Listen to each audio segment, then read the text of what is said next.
سامعین سے گزارش ہے کہ ایلیکوینٹ ادب اور ایلیکوینٹ ادب ایکسٹراس میں جتنے بھی مشہور تاریخی ناولز اور فکشنل ناولز کمپلیٹ ہو چکے ہیں اس کا مطالعہ ہمارے پلے لسٹ سیکشن میں کریں اور زیادہ سے زیادہ شیئر کرنے کی کوشش کریں، اور ہم سے رابطہ کرنے کے لیے فیس بک اور ٹویٹر پر فالو کریں۔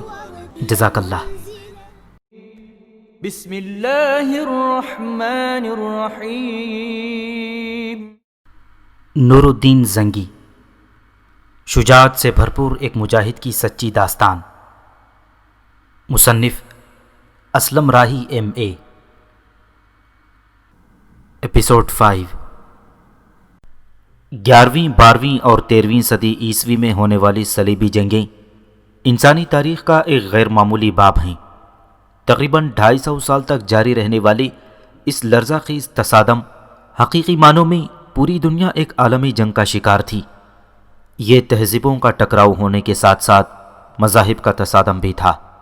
مسلمان اور عیسائی قومیں باہم دست و گریبان تھیں۔ یہ اتنی خونریز جنگیں تھیں کہ اس سے پہلے انسانیت نے کبھی اتنا کشت و خون اور تباہی و بربادی نہ دیکھی تھی۔ امت مسلمہ اور تمام عیسائی دنیا کے اس ٹکراؤ کے نتیجے میں پوری انسانی تاریخ پر گہرے اثرات مرتب ہوئے کہ جن کا اثر آج کی جدید دنیا میں بھی دیکھا جا سکتا ہے۔ 21ویں صدی کے آغاز پر امریکی صدر جارج بش نے جب مشرق وسطیٰ میں حالیہ جنگوں کا آغاز کیا کہ جس کے نتیجے میں آج افغانستان سے لے کر عراق، شام اور شمالی افریقہ تک تمام مسلمان ممالک پر حملے کیے جا رہے ہیں، تو اس نے بھی عیسائی دنیا کی طرف سے مسلط کردہ اس جدید جنگ کو صلیبی جنگ ہی کہا تھا۔ تاریخ میں صلیبی جنگ کو جنونی جنگوں کے نام سے بھی یاد کیا جاتا ہے، اور وہ اس لیے کہ یہ جنگیں برپا کرنے کے لیے عیسائی دنیا نے مذہبی جنون کو استعمال کیا تھا۔ ان جنگوں کو صلیبی جنگ یعنی کروسیڈ کہنے کی وجہ بھی یہی ہے کہ ان کو شروع کرنے والے عیسائی ہی تھے کہ جو صلیب کے نام پر جذبات بھڑکا کر عیسائی دنیا کو مسلمان ملکوں پر حملے کے لیے آمادہ کرتے۔ تنگ نظری، مذہبی انتہا پسندی اور دہشت گردی جیسی اصطلاحیں کہ جو آج استعمال ہو رہی ہیں، عیسائی دنیا کی طرف سے مسلط کردہ صلیبی جنگیں اس کی واضح مثال ہیں۔ آج سے تقریباً 1000 سال قبل یہ جنگیں مغربی عیسائی دنیا نے اپنی عوام کے مذہبی جذبات کو بھڑکا کر امت مسلمہ کو ختم کرنے کی غرض سے برپا کی تھیں، اور آج 21ویں صدی میں بھی یہی سازشیں اور قتل عام دہرایا جا رہا ہے۔ اس سے پہلے کہ ہم مسلمانوں کی طرف سے صلیبی جنگوں کے جواب اور ان جنگوں میں حصہ لینے والے غازیوں کی بات کریں، یہ ضروری ہوگا کہ ہم صلیبی جنگوں کے ان تمام کرداروں کی بات کریں کہ جو مغرب کی طرف سے ان جنگی مہمات میں شریک تھیں۔ صلیبی جنگوں کی آڑ میں مسلمانوں کے خلاف مختلف طاقتور گروہ اپنے اپنے مقاصد کے حصول کی غرض سے اکٹھے ہو گئے تھے۔ مغرب کی طرف سے جو اتحاد صلیبی جنگوں کے لیے بنا، اس کا ایک فریق بازنطینی سلطنت بھی تھا۔ بازنطینی سلطنت پچھلے کئی سو سال سے مسلمانوں سے بری طرح مار کھاتی چلی آ رہی تھی، اور اب یہ بات واضح ہو چکی تھی کہ یہ تنہا مسلمانوں کا مقابلہ کرنے کی سکت نہیں رکھتی۔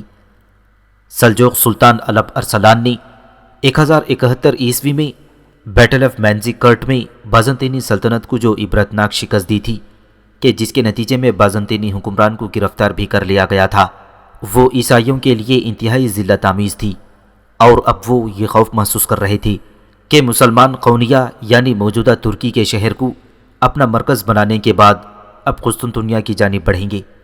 اگر مسلمان قسطنطنیہ فتح کر لیتے تو یہ بازنطینی سلطنت کی حتمی موت ہوتی۔ اسی خوف کے تحت بازنطینیوں نے پوری عیسائی دنیا میں یہ واویلا کرنا شروع کر دیا کہ بازنطینی سلطنت اور عیسائی دنیا کو مسلمانوں سے خطرہ لاحق ہے، اور اس کے لیے عیسائی دنیا کو اپنی حفاظت کے لیے متحد ہونا ہوگا۔ ان کا مقصد یہ تھا کہ باقی عیسائی دنیا سے مدد لے کر مسلمانوں کو اپنے مشرقی علاقوں کے جہاں پر سلجوق سلطانوں نے قبضہ کر لیا تھا وہاں سے نکال باہر کریں اور اپنی مشرقی سرحدوں کو محفوظ بنا لیں۔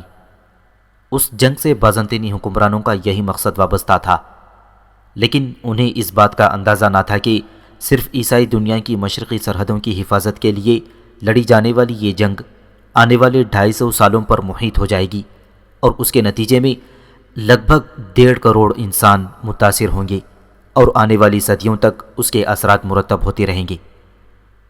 مشرقی یورپ اور قسطنطنیہ میں اس جنگ کے شروع ہونے سے پہلے ہی مغربی یورپ میں مسلمانوں اور عیسائیوں کے درمیان تصادم جاری تھا۔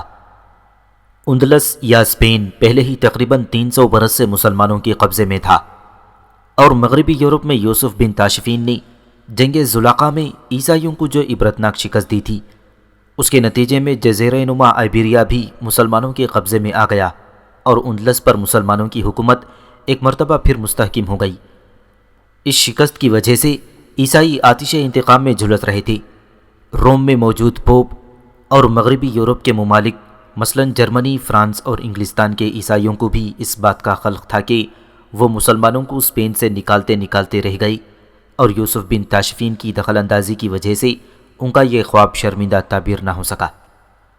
بازنطینی حکمران نے جب یہ دیکھا کہ پوپ اور مغربی یورپ کے عیسائیوں کو بھی مسلمانوں پر شدید غصہ ہے، تو اس نے ان کی جانب دوستی کا ہاتھ بڑھایا اور کہا کہ اب قسطنطنیہ آئیں تاکہ یہاں سے سلجوق مسلمانوں کے علاقوں میں داخل ہوا جائے۔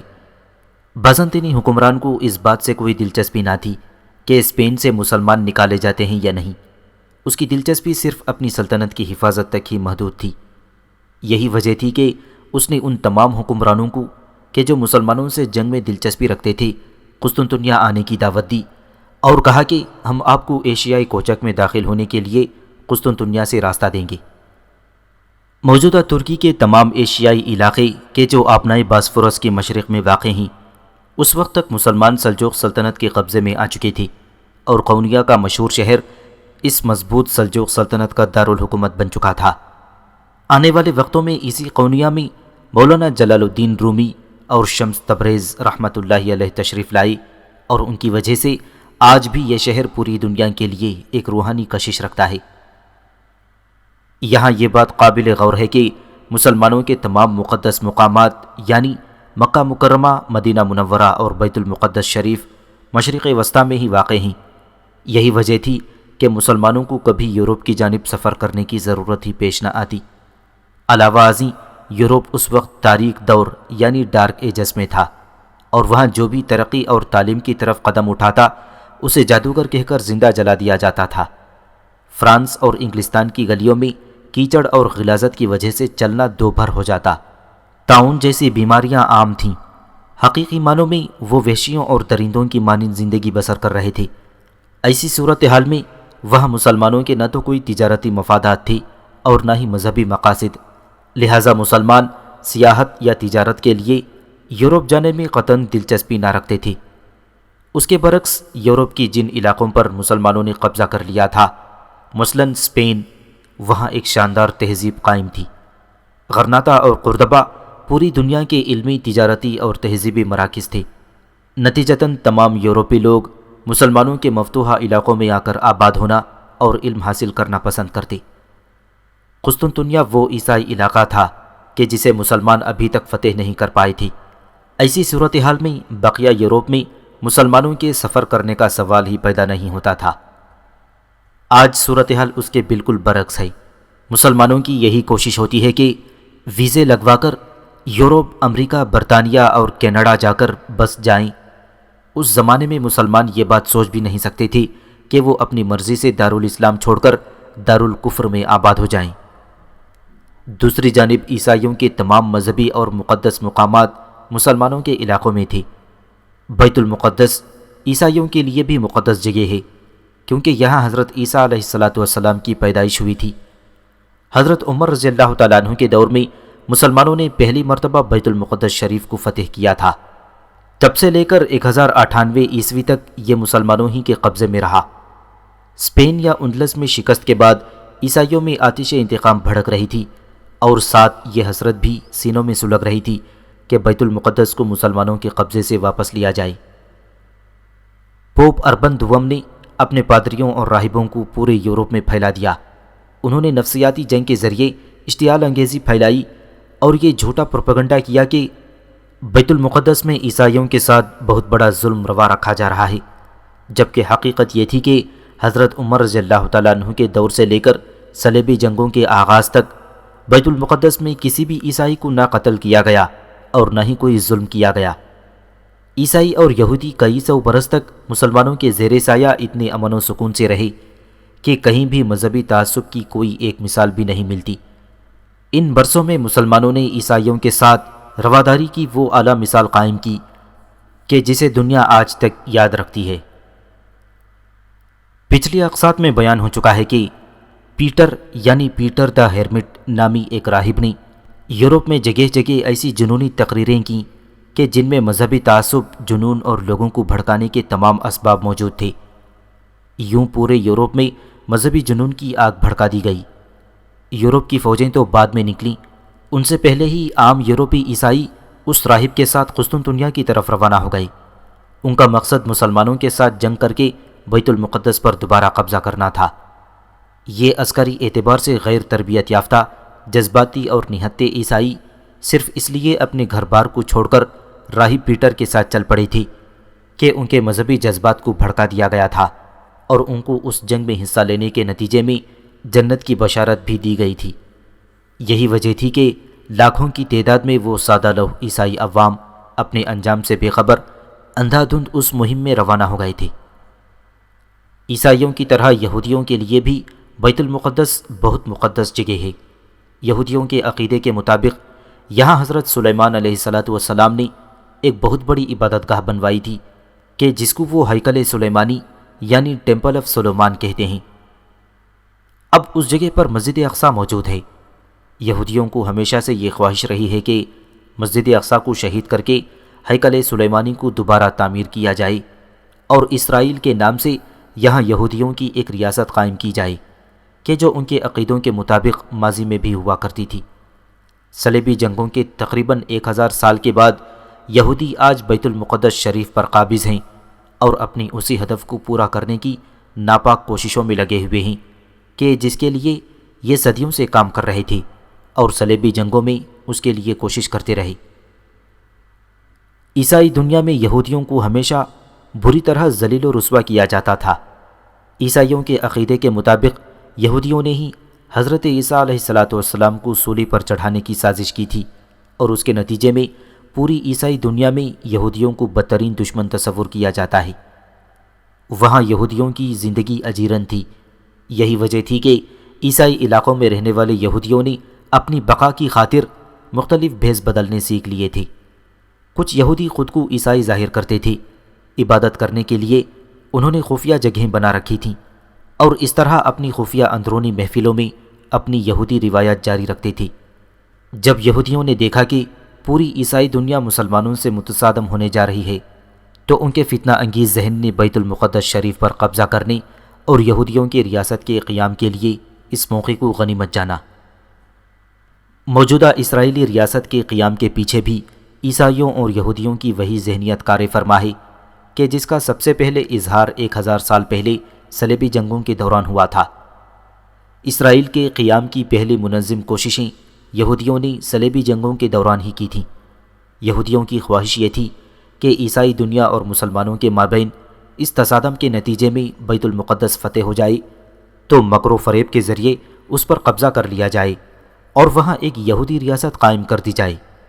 یہودیوں نے اس مقصد کے لیے اپنے طاقتور مسلح گروہ تیار کیے جو تاریخ میں ٹیمپلر نائٹس، ہاسپٹلر نائٹس اور ٹیوٹونک نائٹس کے نام سے جانے جاتے ہیں۔ ان مسلح یہودی جنگجو دستوں نے عیسائیت کا روپ دھار کر اپنی خدمات پوپ اور بادشاہوں کے سامنے کی اور یہ معاہدہ طے پایا کہ وہ صرف پوپ کے سامنے ہی جواب دہ ہوں گے۔ ان کو یہ اختیار بھی دیا گیا کہ وہ اپنے مذہبی معاملات میں کسی کے آگے جواب دہ نہ ہوں گی۔ اس طرح ان یہودی نائٹس کو یہ اختیار مل گیا کہ اپنے مذہبی عقائد کو خفیہ رکھتے ہوئے عیسائی دنیا کے ساتھ مل کر مسلمانوں کے خلاف جنگ کرتے اور بیت المقدس شریف کو مسلمانوں کے قبضے سے آزاد کروا کر ایک یہودی ریاست کے قیام کی راہ ہموار کریں۔ عیسائی دنیا میں آج بھی عام طور پر ان نائٹس کو عیسائی سمجھا جاتا ہے، مگر حقیقت اس کے بالکل برعکس ہے۔ ٹیمپلر نائٹس، ہاسپٹلر نائٹس اور ٹیوٹونک نائٹس کی خفیہ تحریکوں نے جدید دور کی فری میسن اور ایلومیناٹی جیسی بے رحم صہیونی تنظیموں کو جنم دیا کہ جو آج بھی خفیہ تحریکوں یعنی سیکریٹ سوسائٹیز کے نام سے جانی جاتی ہیں۔ بین الاقوامی تنظیم یعنی ریڈ کراس بھی ہاسپٹلر نائٹس کی جدید شکل ہے اور اس کا تعلق بھی فری میسنز کے فرقے سے ہے۔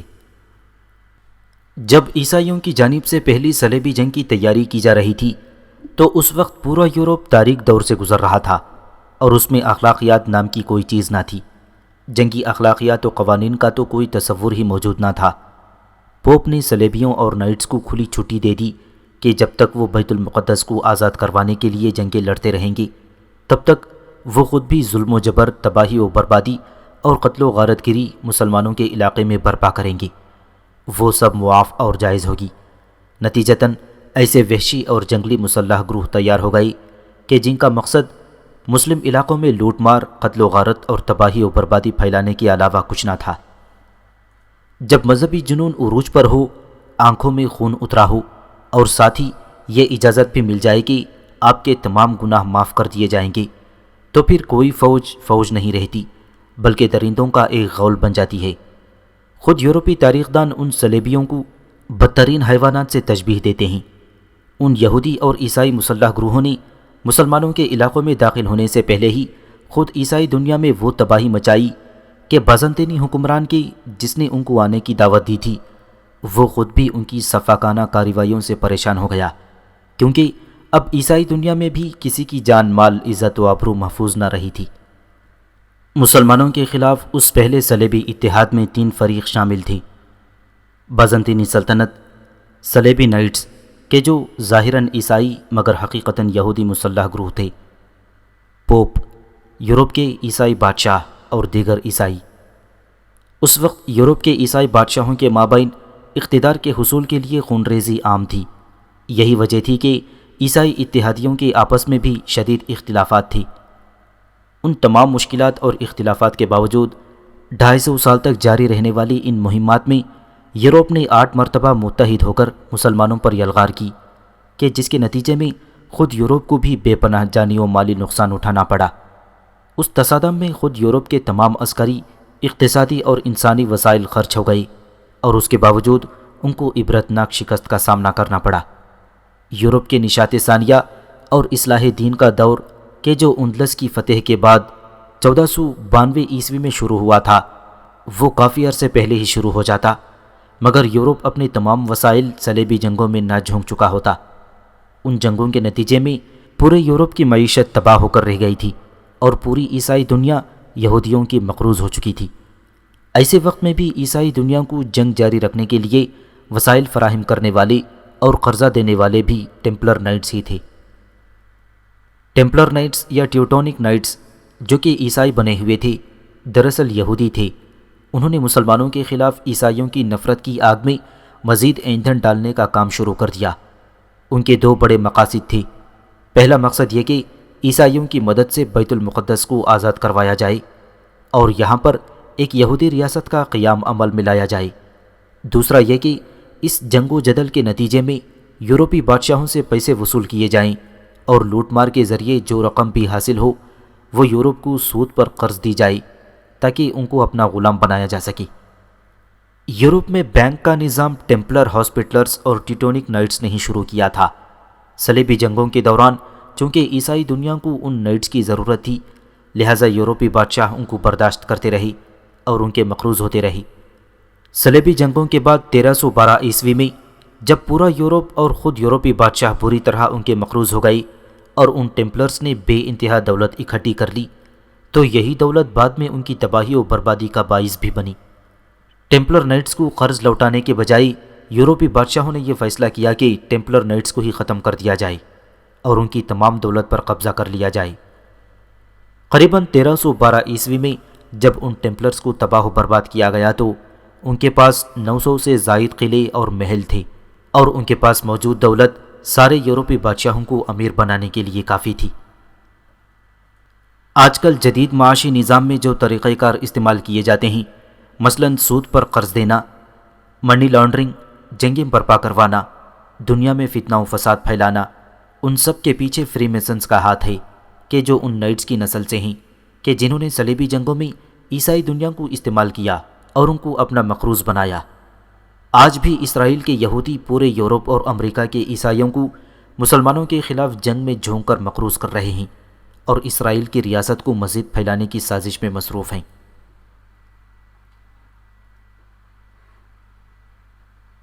پچھلی اقساط میں پہلی اور دوسری صلیبی جنگوں کا انجام بتایا جا چکا ہے۔ سیکنڈ کروسیڈ کے بعد جرمنی اور فرانس کے بادشاہوں کے واپس یورپ چلے جانے کے بعد بالڈوین تو مسلمانوں پر کاری ضرب لگانے کے لیے اپنی جنگی تیاریوں میں مصروف ہو گیا۔ اس دوران فلش نام کا جو صلیبی سورما فلیتا سے آیا ہوا تھا اور اس کے ساتھ بے شمار جنگجو تھے، اس نے صلیبی جنگوں میں قسمت آزمانے کا فیصلہ کیا۔ دونوں یورپی بادشاہوں کے واپس جانے کے بعد اس نے تہیہ کر لیا کہ مسلمانوں کے خلاف ایک ناختم ہونے والی صلیبی جنگ کا آغاز کرے گا اور صلیبیوں کے اندر ایک ناقابل شکست سورما بن کر نمودار ہوگا۔ اپنے اس مقصد کو حاصل کرنے کے لیے فلش نے اپنے کام کی ابتدا کر دی۔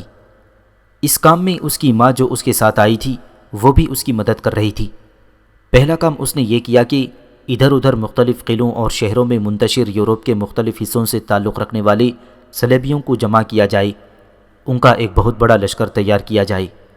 دوسرا کام اس نے یہ کیا کہ اپنے مختلف نمائندے ان شہروں اور ریاستوں کی طرف روانہ کیے جائیں جن پر نصرانیوں کی حکومت تھی اور جن پر انہوں نے پہلی صلیبی جنگ کے دوران قبضہ کر لیا تھا، اور انہیں یہ پیغام بھجوایا کہ ان علاقوں میں جہاں صلیبی حکومت ہے سارے صلیبی سربراہ حرکت میں آ جائیں، اپنے مسلح جنگجو سلطان نور الدین زنگی کی سلطنت کی طرف روانہ کریں اور اس کی سلطنت کے اندر جو عیسائی رعایا ہے اسے سلطان کے خلاف بغاوت پر مجبور کر دیں۔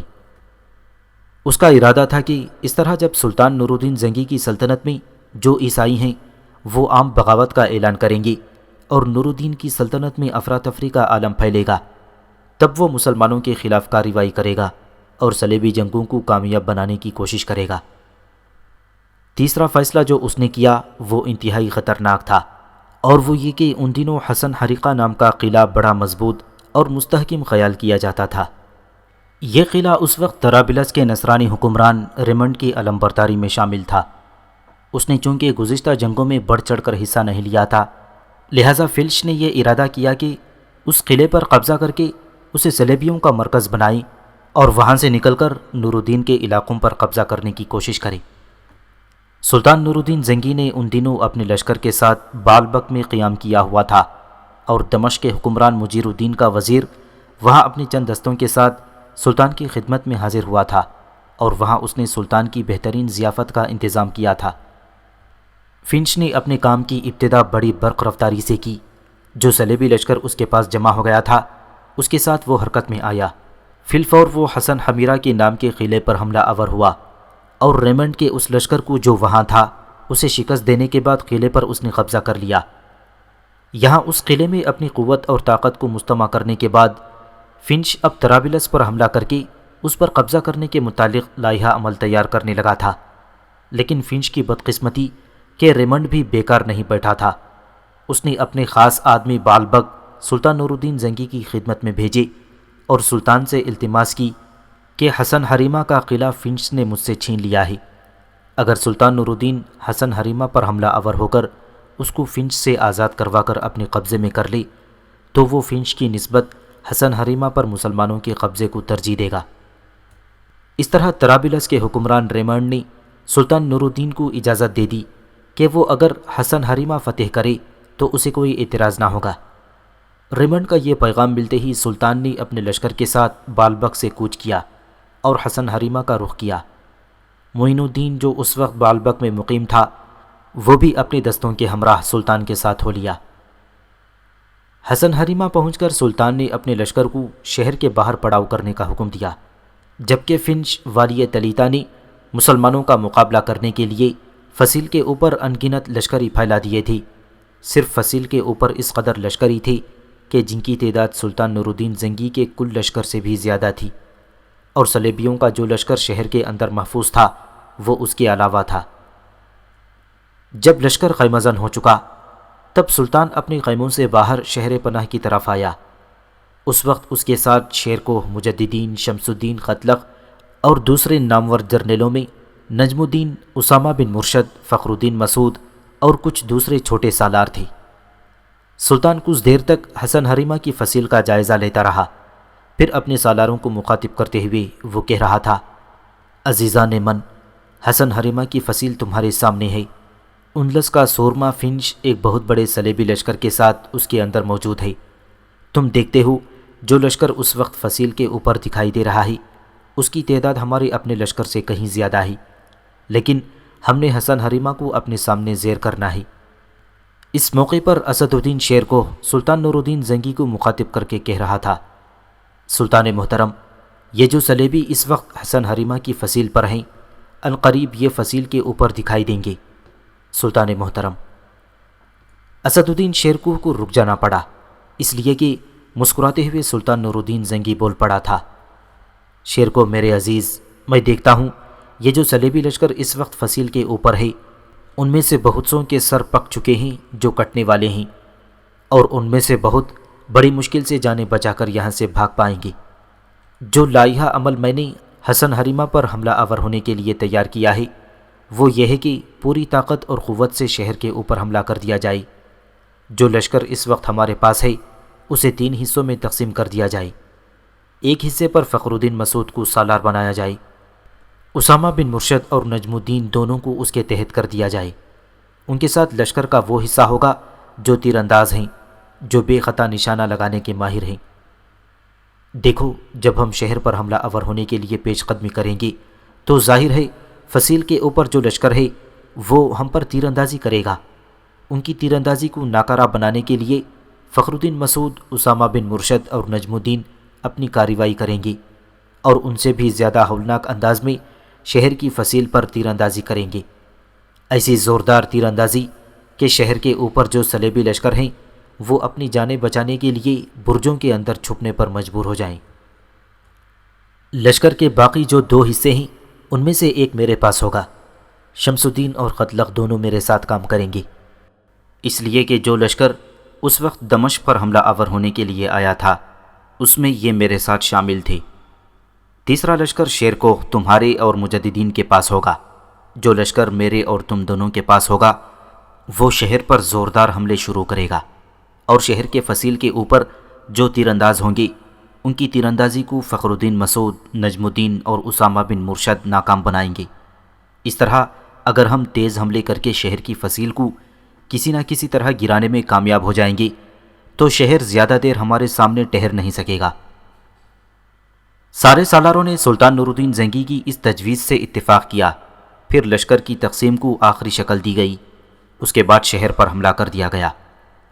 سلطان نور الدین زنگی شیرکوہ، مجددین، شمس الدین اور قتلغ کی طرف سے حسن حریمہ کے قلعے پر یہ ہولناک حملے ہوتے رہے، اور پھر ان کی مدد کے لیے فخر الدین مسعود اور اسامہ بن مرشد اور نجم الدین بھی کمال جرأت مندی کا مظاہرہ کرتے ہوئے اپنے حصے کے لشکر کے ساتھ اس طرح تیر اندازی کر رہے تھے کہ شہر کی فصیل کے اوپر جو سلیبیوں کا حفاظتی لشکر تھا اپنی جانیں بچانے کے لیے وہ فصیل کے برجوں اور فصیل کے اوپر جو تیر اندازی کے لیے خلال بنے ہوئے تھے ان کے پیچھے چھپ گئے تھے۔ اس موقع سے سلطان نور الدین زنگی شیرکوہ اور مجددین نے فائدہ اٹھایا، جنوبی فصیل کا حصہ گرا دیا۔ فصیل کا گرنا تھا کہ ایک طوفان اٹھ کھڑا ہوا، مسلمان لشکری ہولناک انداز میں تکبیریں بلند کرتے ہوئے شہر میں گھس گئے۔ سلیبی لشکر نے ایک بار پوری طاقت اور قوت سے حملہ کیا، لیکن ان کی جب کافی بڑی تعداد مسلمانوں کے ہاتھ تحت تیغ ہو گئی تب ان کے حوصلے پست ہو گئے، تب انہوں نے ہتھیار ڈال کر امان طلب کی۔ حسن حریمہ میں جن سلیبیوں نے ہتھیار ڈالے تھے اور امان طلب کی تھی ان میں انلس کے علاقے تلیتا کے حاکم فنچ اور اس کی ماں دونوں شامل تھے، ان دونوں کو گرفتار کر لیا گیا۔ سلطان نور الدین زنگی نے اس جنگ کے دوران جو مال غنیمت ہاتھ لگا اس میں سے ایک حصہ جنگ میں گرفتار ہونے والے قیدیوں کے ساتھ اپنے بڑے بھائی سیف الدین کے پاس موصل روانہ کر دیا۔ اس دوران ایک اور فتنہ اٹھ کھڑا ہوا۔ سلیبیوں نے اپنے جو نمائندے سلطان نور الدین زنگی کے شامی مقبوضات کی طرف روانہ کیے تھے اور وہاں موجود نصرانیوں کو بغاوت کے لیے اکسایا تھا تو اس کے خاطر خواہ نتائج ہوئے۔ سلیبیوں کے کہنے پر سلطان نور الدین زنگی کے شامی مقبوضات میں جس قدر عیسائی تھے انہوں نے سلطان کے خلاف عام بغاوت کر دی۔ جگہ جگہ فتنے فساد اٹھ کھڑے ہوئے تھے، ایک طرح سے مسلمانوں کے خلاف نصرانیوں نے بغاوت کر دی تھی۔ سلیبیوں نے وہاں آباد نصرانیوں کے ذہن میں یہ بات ڈال دی تھی کہ سلطان عماد الدین زنگی فوت ہو چکا ہے اور اس کا بیٹا نور الدین زنگی اس قابل نہیں کہ اپنے باپ کی سلطنت کو سنبھال سکے۔ انہوں نے شامی مقبوضات میں آباد نصرانیوں کو یہ بھی یقین دلا دیا تھا کہ بس ایک بار نور الدین زنگی کے خلاف بغاوت کرتے ہوئے اٹھ کھڑے ہوں۔ اگر وہ ایسا کریں گے تو بہت جلد سلطان نور الدین ان کے سامنے ہتھیار ڈالنے پر مجبور ہو جائے گا۔ یہ صورتحال یقیناً پریشان کن تھی، لیکن سلطان نور الدین زنگی کے پائے استقلال میں کوئی لغزش نہ آئی تھی۔ حسن حریمہ کو فتح کرنے کے بعد صلیبیوں پر وہ پہلے ہی ایک کارگر ضرب لگانا چاہتا تھا۔ اس نے پھر اپنے کام کی ابتدا کی۔ اس نے اپنے لشکر کے کئی حصے کیے اور انہیں مختلف شہروں اور علاقوں جہاں نصرانیوں نے بغاوت کھڑی کر رکھی تھی انہیں فروغ کرنے کے لیے روانہ کر دیا۔ خود بھی سلطان اس بغاوت کو سر کرنے میں پیش تھا۔ نصرانی بلوائیوں کا خیال تھا کہ انہوں نے جو سلطان کے خلاف بغاوت سرکشی کی ہے اس میں وہ ہر صورت کامیاب ہوں گے۔ اس کے علاوہ طرابلس کے حاکم ریمنڈ نے مسلمانوں کے خلاف ایک اور سازش کھڑی کی۔ اس نے بے شمار اور ان گنت صلیبیوں کو ایک جگہ جمع کیا اور انہیں یہ مشورہ دیا کہ وہ سب متحد ہو کر حلب کی طرف پیش قدمی کریں۔ سلطان نور الدین زنگی اپنے مرکزی شہر کی حفاظت کے لیے جب ان کے سامنے آیا تو آدھے صلیبی سلطان نور الدین کو اپنے ساتھ الجھائے رکھیں اور دوسرے آدھے صلیبی علیحدہ ہو کر حلب پر حملہ آور ہوں۔ اس طرح سلطان نور الدین کی عسکری قوت دو حصوں میں بٹ کر کمزور ہو جائے گی اور اس پر قابو پانا آسان اور سہل ہو جائے گا۔ ان سب نصرانیوں نے جو طریقہ کار طے کیا تھا اس کی خبر وقائع نگاروں نے فوراً سلطان کو دے دی۔ سلطان اپنے سالاروں کے ساتھ اپنا لشکر لے کر نکلا۔ وہ ابھی اپنے عمل کی ابتدا بھی نہ کر پائے تھے کہ سلطان ان پر وارد ہو گیا اور ایسا حملہ کیا کہ ان گنت صلیبیوں کو اس نے موت کے گھاٹ اتار دیا اور وہ بے سر و سامانی کی حالت میں بھاگ کھڑے ہوئے۔ اس سازش کے متعلق علامہ ابن کثیر کا بیان ہے کہ اس لڑائی میں ان گنت نصرانی مارے گئے تھے اور جو باقی بچے ان کی تعداد کافی کم تھی۔ ان باغیوں کے کئی نامور سالاروں کو سلطان اور اس کے سالاروں نے گرفتار کر لیا۔ اس طرح سلطان اور اس کے سالاروں کی جرأت مندی اور عقل مندی کے باعث یہ ہولناک فتنہ بھی مکمل طور پر دبا دیا گیا۔ اس فتنے کو دبانے کے بعد سلطان نور الدین زنگی کے ہاتھ اس قدر مال غنیمت حاصل ہوا اور قیدی لگے تھی کہ مال غنیمت کا ایک حصہ خلیفہ بغداد کو، موصل میں اپنے بھائی سیف الدین کو اور قونیہ کے سلطان مسعود سلجوقی کو بھی بھجوا دیا گیا۔ سلطان نور الدین زنگی کی اس فتح پر مسلم شاعروں نے بڑے طویل اور تاریخی قصیدے لکھے ہیں۔ اس دوران سلطان نور الدین زنگی کو ایک بہت بڑا صدمہ بھی ہوا تھا اور وہ یہ کہ اس کا بھائی جو موصل کا حکمران تھا اور جس کا نام سیف الدین تھا بیمار ہو کر فوت ہو گیا۔ اس کی جگہ موصل کا والی سلطان نور الدین زنگی کا دوسرا بھائی قطب الدین مردود ہو گیا۔ اس موقع پر نور الدین زنگی اور قطب الدین کے درمیان کچھ اختلافات بھی ہوئے۔ مرنے والے سیف الدین کے وزیر جمال الدین نے دونوں بھائیوں کے درمیان جو غلط فہمیاں کی تھیں وہ دور ہو گئیں اور سیف الدین کی جگہ نور الدین کا دوسرا بھائی قطب الدین موصل کا والی مقرر ہو گیا۔ اس موقع پر سلطان نور الدین زنگی نے ایک اور قدم اٹھایا، منجا کا علاقہ بھی چھوٹے بھائی قطب الدین کو دے دیا۔ اس طرح دونوں بھائیوں کے درمیان صلح و اتحاد قائم رہا۔ ایک روز کارلوس اور سمرون دونوں بھائی نشستگاہ میں بیٹھے باہم گفتگو کر رہے تھے کہ مکان کے دروازے پر کسی نے دستک دی۔ کارلوس اپنی جگہ سے اٹھنا چاہتا تھا کہ اس کے شانے پر ہاتھ رکھتے ہوئے سمرون خود اٹھا اور اسے بیٹھنے کے لیے کہا اور کہنے لگا، تم بیٹھو، میں خود دیکھتا ہوں کون ہے۔ پھر سمرون نشستگاہ سے نکلا۔ جب اس نے مکان کا بیرونی دروازہ کھولا تو اس نے دیکھا سامنے شمس الدین اور قتلق دونوں کھڑے مسکرا رہے تھے۔ ان دونوں کو دیکھتے ہی سمرون کی خوشی اور اطمینان کی کوئی انتہا نہ تھی۔ دونوں سے وہ باری باری بغل گیر ہوا۔ سمرون نے جب لوٹنے میں دیر لگائی تب کارلوس بھی نشستگاہ سے نکلا۔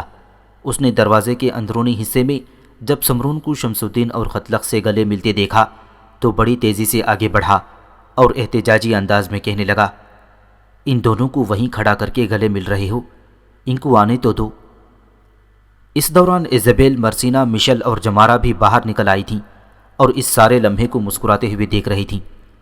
اتنی دیر تک کارلوس آگے بڑھ گیا اور سمرون کی طرح وہ بھی ان دونوں سے گلے ملا تھا۔ پھر دونوں شمس الدین اور قتلق کو لے کر نشستگاہ میں داخل ہو گئے۔ ایزابیل، مرسینا اور مشل بھی نشستگاہ میں آ کر بیٹھ گئیں، لیکن جمارہ دروازے پر ہی کھڑی رہی۔ مرسینا کو کچھ شرارت سوجھی، اپنی جگہ سے اٹھی دروازے پر کھڑی جمارہ کا ہاتھ پکڑ کر اسے نشستگاہ کے اندر کھینچتے ہوئے بولی، تم بھی آ جاؤ، باہر کیوں کھڑی ہو؟ آ جاؤ، بھائی شمس الدین تمہیں کچھ نہیں کہیں گے۔ مرسینہ کے ان الفاظ پر سب کھلکھلا کر ہنس پڑے تھے اور جمارہ اپنے سر کو جھکائے ہوئے مرسینہ اور مشل کے پاس بیٹھ گئی تھی۔ مرسینہ اور مشل کے درمیان بیٹھتے ہوئے جمارہ کچھ سنبھلی، پھر اس نے مرسینہ کو کوہنی ماری اور اپنا منہ اس کے کان کے قریب لے جاتے ہوئے کہنے لگی، یہ دونوں آئے ہیں، ان کے ساتھ بھائی مجددین کیوں نہیں آئے؟ مرسینہ نے بھی سرگوشی کے انداز میں جمارہ سے کہا، مجھ سے کیا پوچھتی ہو؟ یہ دونوں آئے ہیں، ان سے پوچھ لو، اور پھر تم لوگ خود ہی کہتے ہو کہ وہ مردم بیزار ہیں، تو مردم بیزار ہمارے پاس ان کے ساتھ کیوں آئیں گے؟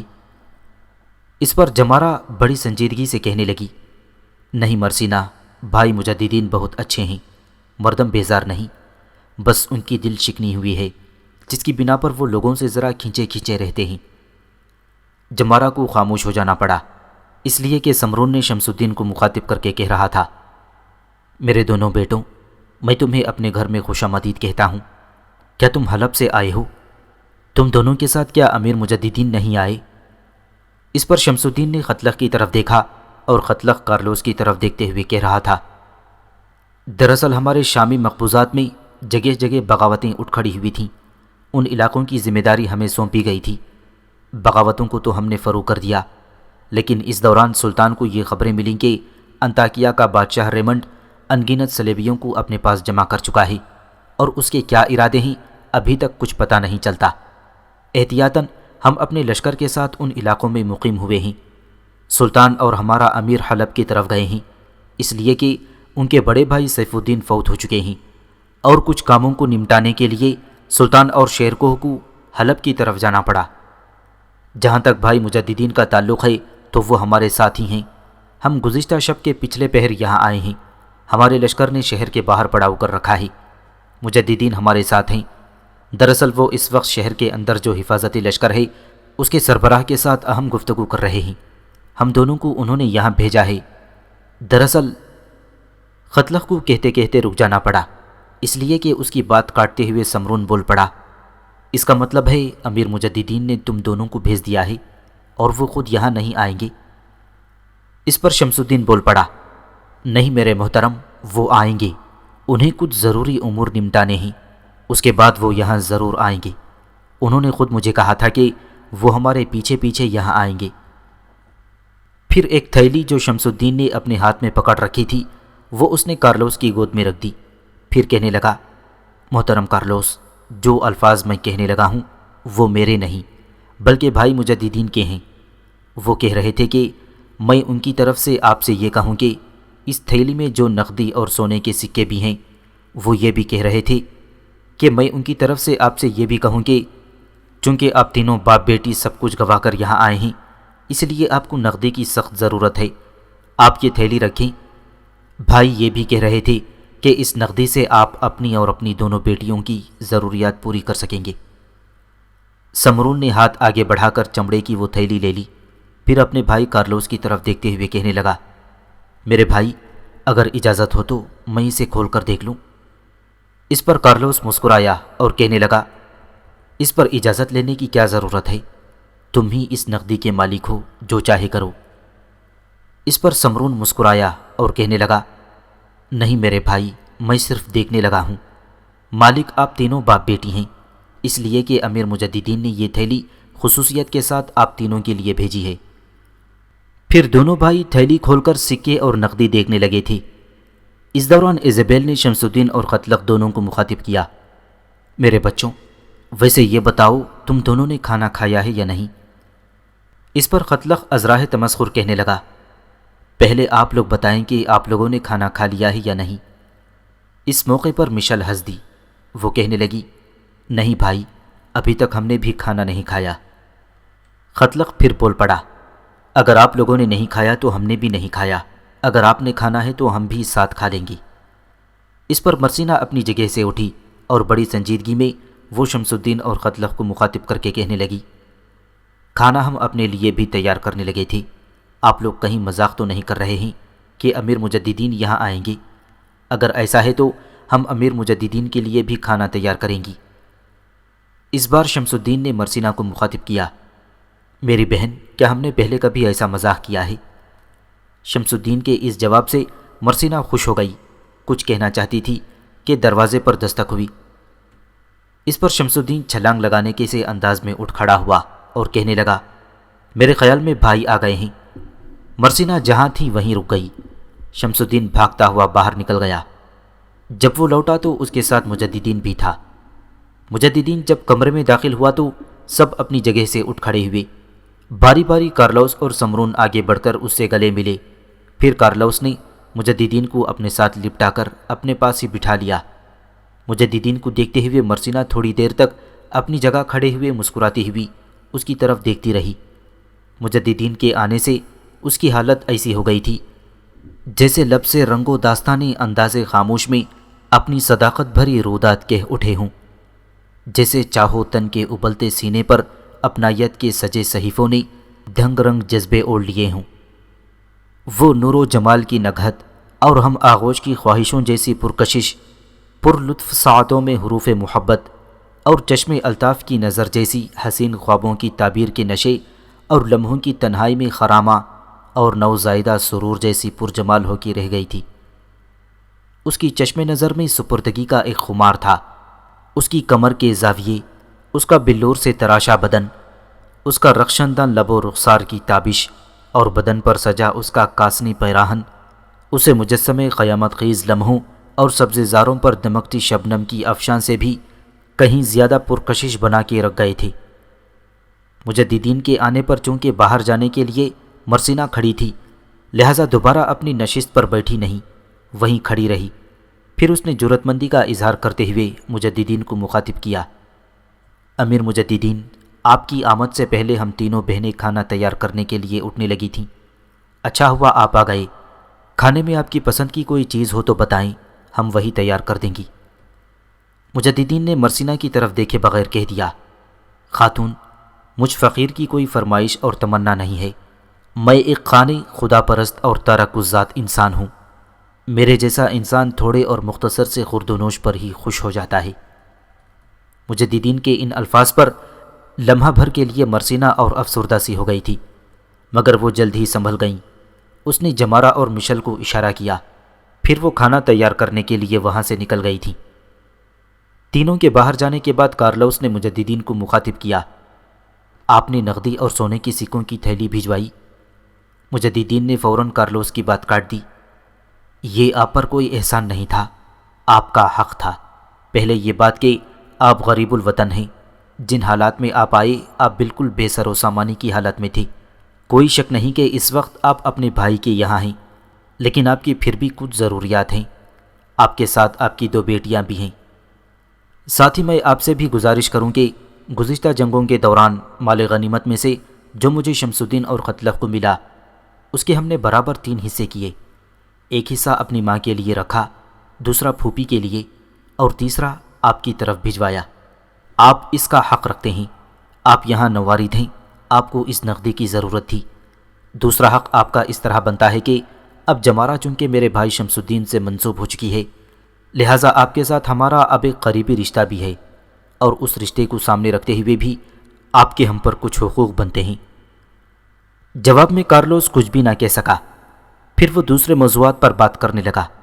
تھوڑی دیر کے بعد نشستگاہ کے دروازے پر جمارہ نمودار ہوئی اور مجددین کو مخاطب کر کے کہنے لگی، بھائی آپ ذرا باہر آ جائیے۔ مجددین چپ چاپ اٹھ کھڑا ہوا۔ جب وہ نشستگاہ کی دروازے پر آیا تو جمارہ کو مخاطب کر کے کہنے لگا، میری بہن خیریت تو ہے؟ کیا تمہیں ہم سے کوئی شکوہ و شکایت ہے؟ اس پر جمارہ ہنس دی اور کہنے لگی، نہیں بھائی، مجھے آپ سے کوئی شکوہ نہیں نہ شکایت ہے، میں ایک سعادت حاصل کرنا چاہتی ہوں۔ چونکنے کے انداز میں مجددین نے اس کی طرف دیکھا، پھر پوچھا، کیسی سعادت؟ جمارہ نے کسی قدر بے باکی سے مجددین کا ہاتھ پکڑ لیا اور وہ اسے کھینچتی ہوئی طہارت خانے میں لے گئی۔ اسے بیٹھنے کو کہا۔ جب مجددین بیٹھ گیا تو پانی سے بھرا ایک کوزہ جمارہ نے اٹھایا، پھر مجددین کو مخاطب کر کے کہنے لگی، بھائی کھانا تیار ہے، تھوڑی دیر تک کھانا کمرے میں لگ جائے گا۔ آج میں آپ کے ہاتھ دھلوا کر بس ایک سعادت حاصل کرنا چاہتی تھی۔ مجددین نے ایک لمبا سانس لیا، کہنے لگا، میں تو گھبرا ہی گیا تھا کہ تم نہ جانے کیا کہنے لگی ہو۔ پھر وہ ہاتھ دھونے لگا اور جمارہ پانی ڈالنے لگی تھی۔ اس دوران تھوڑی دیر تک مجددین کو غور سے دیکھنے کے بعد جمارہ نے نئے انداز میں مخاطب کیا، بھائی میں آپ سے ایک بات کہنا چاہتی ہوں۔ دراصل یہ ہاتھ دھونے کے بہانے میں آپ کو علیحدگی میں لائی ہوں۔ پہلے آپ یہ بتائیں، جو کچھ میں کہوں گی آپ برا تو نہیں مانو گے؟ مجددین نے تیز نگاہوں سے جمارہ کی طرف دیکھا اور کہنے لگا، کہو تم بہن ہو، اب تمہارے ساتھ ایک ایسا رشتہ ہے کہ کڑوی سے کڑوی بات بھی تم کہو تو میں مجددین برا نہیں مانوں گا۔ کہو تم کیا کہنا چاہتی ہو؟ اس پر جمارہ کو کچھ حوصلہ ہوا، پھر وہ کہنے لگی، بھائی اگر میں آپ سے یہ کہوں کہ مرسینہ آپ کو پسند کرتی ہے تو پھر آپ کا کیا جواب ہوگا؟ اس موقع پر مرسینہ اور مشل بھی طہارت گاہ کے دروازے کے قریب ہی کھڑے ہوئے تھے۔ مجددین اور جمارہ کی گفتگو سننے کی کوشش کر رہے تھے۔ جمارہ کے اس انکشاف پر مجددین کے چہرے پر بہت سی تلخیاں بھرے نادیدہ مناظر کی گہری یادیں چھا گئی تھیں۔ اس کی بصارت کی جھیلوں میں بے سکون سوالات کے حیرت انگیز کارواں اور بے ربط لمحوں کی انگنت تصویریں رقص کر گئی تھیں۔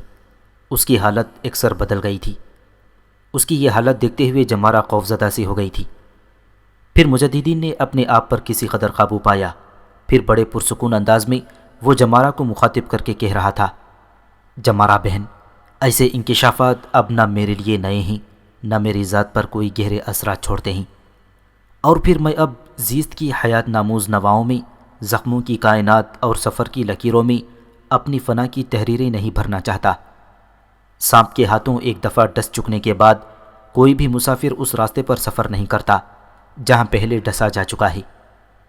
دیکھ میری بہن، میں اپنی زیست کی حالت سرد راتوں کی اداسی اور کھوئی شام کی قیناتوں میں کہنہ شجر کی بے بہار شاخوں جیسی نہیں کرنا چاہتا۔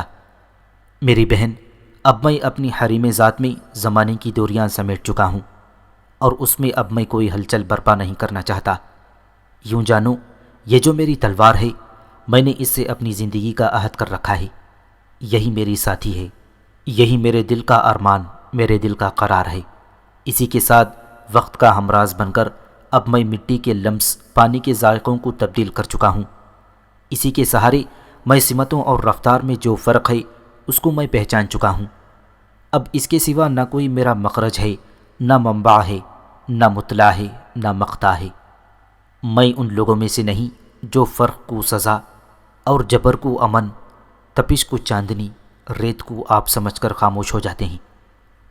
میری بہن، میں جانتا ہوں کہ یہ جو گفتگو تم نے کی ہے میرا دل رکھنے کے لیے کی ہے، اور اگر مذاق کیا ہے تو یہ بہت بدترین مذاق ہے۔ جمارہ میری بہن، تو یہ بھی دیکھ کہ مرسینہ انتہا درجے کی خوبصورت لڑکی ہے۔ وہ اپنے حریم دل میں میرے جیسے خشک انسان کو جگہ دینے پر کیسے تیار ہو جائے گی؟